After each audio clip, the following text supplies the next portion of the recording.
মুসআব ইবনে উমাইর রাদিয়াল্লাহু আনহু মক্কার এক সম্ভ্রান্ত পরিবারে জন্মগ্রহণ করেছিলেন। তিনি ছিলেন শহরের সবচেয়ে বিলাসবহুল জীবনযাপনকারী তরুণদের একজন।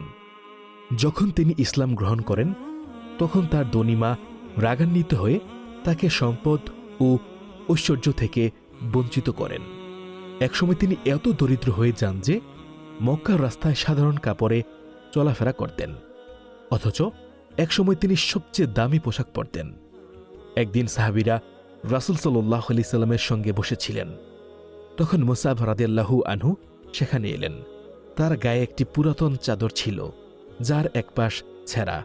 এই দৃশ্য দেখে রাসূল সাল্লাল্লাহু আলাইহি সাল্লাম এবং সাহাবীরা আবেগ আপ্লুত হয়ে পড়েন।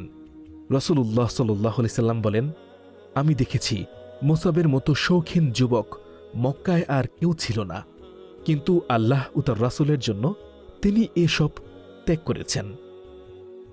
উহুদের যুদ্ধের সময় তিনি ইসলামের পতাকা বহন করেছিলেন। কাফেররা একে একে তাকে আক্রমণ করতে থাকে। প্রথমে এক শত্রু তার ডান হাত কেটে ফেলে। তিনি সাথে সাথে পতাকা বা হাতে ধরে নেন।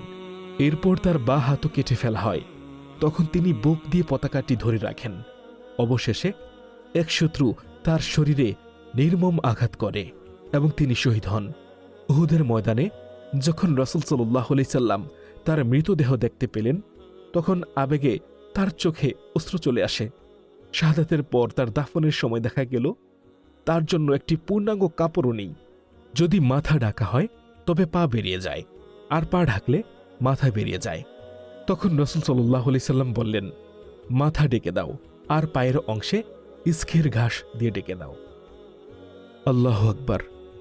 যেই মুসআব ইবনে উমাইর রাদিয়াল্লাহু আনহু যুবককালে ইসলাম গ্রহণের পূর্বে মক্কার সবচেয়ে সুদর্শন যুবক ছিলেন এবং মক্কার সবচেয়ে দামি সুগন্ধি ব্যবহার করতেন, সবচেয়ে দামি কাপড় পরিধান করতেন, কিন্তু দেখুন আজ ইসলাম গ্রহণের পর তিনি সবকিছু আল্লাহ ও তার রাসূলের জন্য ত্যাগ করে দিয়েছেন, নিজের জীবনকে উৎসর্গ করে দিয়েছেন এই ইসলামের বাণী সমুন্নত রাখার জন্য। কিন্তু আজ আমরা এই ইসলামের জন্য কতটুকু ত্যাগ স্বীকার করি, একবার কি কখনো ভেবে দেখেছেন? মুসআব ইবনে উমাইর রাদিয়াল্লাহু আনহু এর ধন সম্পদ, পরিবার, সম্মান সবকিছু আল্লাহর পথে ত্যাগ করেছিলেন।